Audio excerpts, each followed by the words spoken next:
Well, the Congress is actually waiting and anxiously waiting to hear you. I'm told there are two questioners, Sabrina from the Wall Street Journal and Kumar from the Trust of India. And Sabrina, you first.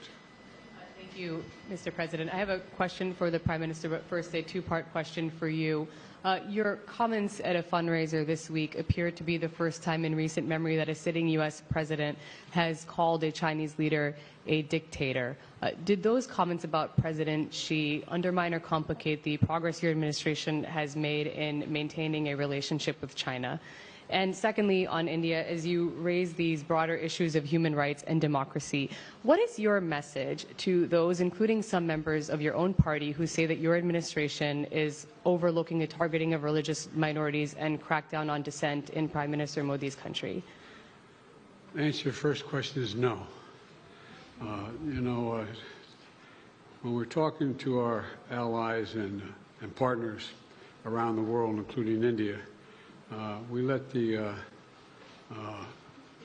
idea of my choosing and avoiding saying what I think is the facts with regard to the relationship with India, with China, is just not something I'm going to change very much. I think I believe that, and I've said this for some time, that the hysteria about the relationship with China is collapsing and moving, et cetera, et cetera.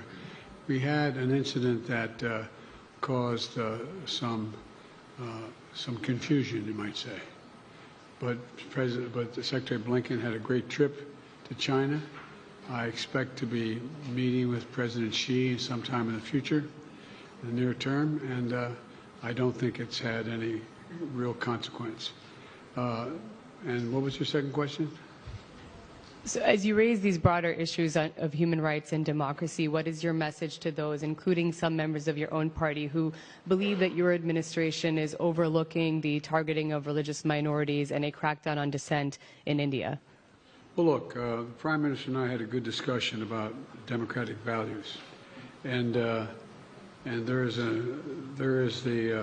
that's the nature of our relationship. We're straightforward with each other, and we respect each other. One of the fundamental reasons that I believe the U.S.-China relationship is not in the space it is in the U.S.-Indian relationship is that there's an overwhelming respect for each other because we're both democracies. And it's a common democratic character of both our countries and our people, our diversity, our culture, our open, tolerant, robust debate. And I believe that we believe in the dignity of every citizen. And it is in America's DNA, and I believe in India's DNA, that the whole world has a stake in our success, both of us, in maintaining our democracies, makes us appealing partners, and enables us to expand democratic institutions around the world. And I believe this, and I still believe this. Mr. Prime Minister, India has long prided itself as the world's largest democracy, but there are many human rights groups who say that your government has discriminated against religious minorities and sought to silence its critics. As you stand here in the east room of the White House, where so many world leaders have made commitments to protecting democracy, what steps are you and your government willing to take to improve the rights of Muslims and other minorities in your country and to uphold free speech?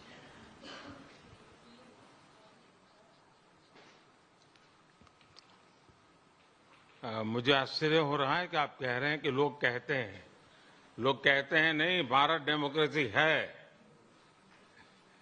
और जैसा राष्ट्रपति Biden ने कहा, भारत और America दोनों के DNA में लोकतंत्र है। लोकतंत्र हमारा स्पिरिट है, लोकतंत्र हमारी रगों में है, लोकतंत्र को हम जीते हैं और हमारे पूर्वजों ने उसको शब्दों में ढाला है संविधान के रूप में। और हमारी सरकार लोकतंत्र के मूलभूत मूल्यों को आधार लेकर के बने हुए संविधान के आधार पर चलती है। और हमारा संविधान और हमारी सरकार, और हमने सिद्ध किया है डेमोक्रेसी कैन डिलीवर। और जब मैं डिलीवर कहता हूं तब कास्ट, क्रीड, रिलीजन, जेंडर, किसी भी भेदभाव को वहां जगह नहीं होती है। और जब हम लोकतंत्र की बात करते हैं तब अगर ह्यूमन वैल्यूज नहीं है, ह्यूमैनिटी नहीं है, ह्यूमन राइट्स नहीं है, फिर तो वो डेमोक्रेसी है ही नहीं। और इसलिए जब आप डेमोक्रेसी कहते हैं, जब डेमोक्रेसी को स्वीकार करते हैं और जब हम डेमोक्रेसी को लेकर के जीते हैं, तब डिस्क्रिमिनेशन का कोई सवाल ही नहीं उठता है।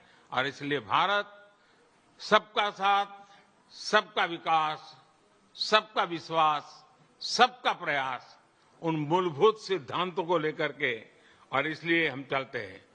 भारत में सरकार के जो बेनिफिट्स हैं वो एक्सेस टू ऑल है, जो भी उसके हकदार हैं उन सबको मिलते हैं। इसलिए भारत के लोकतांत्रिक मूल्यों में कोई भेदभाव नहीं है, न धर्म के आधार पर, न जाति के आधार पर, न उम्र के आधार पर, न भूभाग के आधार पर।